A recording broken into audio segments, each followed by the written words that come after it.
I Ha' det godt anmelder vi alt mellem himmel og jord, der lover os et bedre liv. Og i aften, der er det den her MBT-skoen. Skoen har sådan en buet bund, og på den måde, så skulle den altså give os en sundere gang.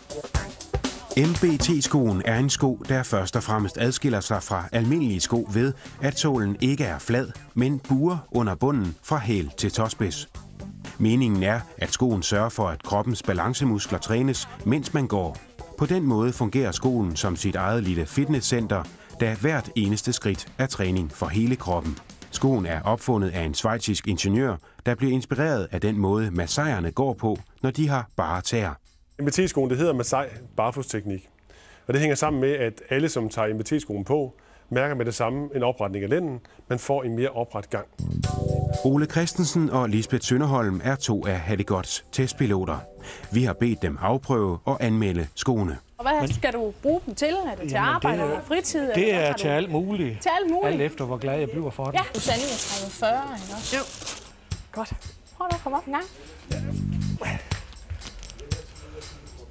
Ja, det er lidt anderledes fornemmelse, end det, man er vant til. Det er ligesom at gå på det her balancebræt. Tankegangen bag MBT-skoene er, at almindelige sko støtter foden, så kroppen stabiliseres på en unaturlig måde. Med MBT-skoen stimuleres kroppen til at holde sig selv i balance. Skoens Masai-sensor, der sidder i hælen, sikrer, at man går, som om man er barfodet. Det mindsker belastningen i knæene og giver en mere oprejst gang. Man skal sætte hælen i først og vippe lidt mere med anklet, end man sådan generelt set er vant til.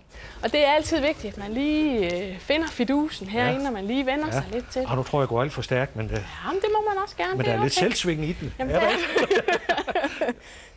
Start på bevægelsen, så ruller man frem, og det gør skoen for en. Det skal man bare lade den gøre, alt det, den nu har lyst til. Jeg har en meget dejlig fornemmelse lige nu, så jeg er meget spændt på at prøve dem et længere stykke tid. Jamen, så har I sådan et par værre der, så må I have rigtig god fornøjelse. Jo, tak. Og endelig komme jeg glæder mig da til at prøve at bruge dem. Ja. Ole Christensen og Lisbeth Sønderholm skal nu gå i skoene i 2 uger. Tak skal du have. I mellemtiden har vi bedt fysioterapeut Hans Henrik Gaden se nærmere på MBT-skoene. Han arbejder med fødder til daglig og sælger såler til folk med fodproblemer. Jeg synes jo, hele teorien og ideen omkring MBT er jo rigtig fornuftig. Den står i tråd med det, som jeg bruger i min dagligdag, når jeg træner med patienter og forebygger omkring balance og den holdningskorrigerende.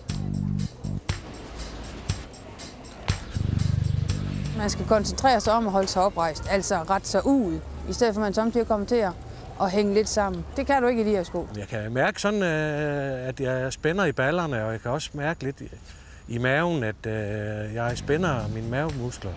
Det er lige lidt svært i starten, det er det altså. Så man løber ikke lige op ad trapperne eller ned ad trapperne, man tager det lidt mere roligt. Der vil være en gruppe, der ikke vil bruge den, og for eksempel folk med pronation, det vil sige folk, der falder indad på foden, der vil der være et problem at bruge skoen her. Jeg vil give de her sko 4 med en pil op ad. Jamen, jeg vil give dem 4 hjerter.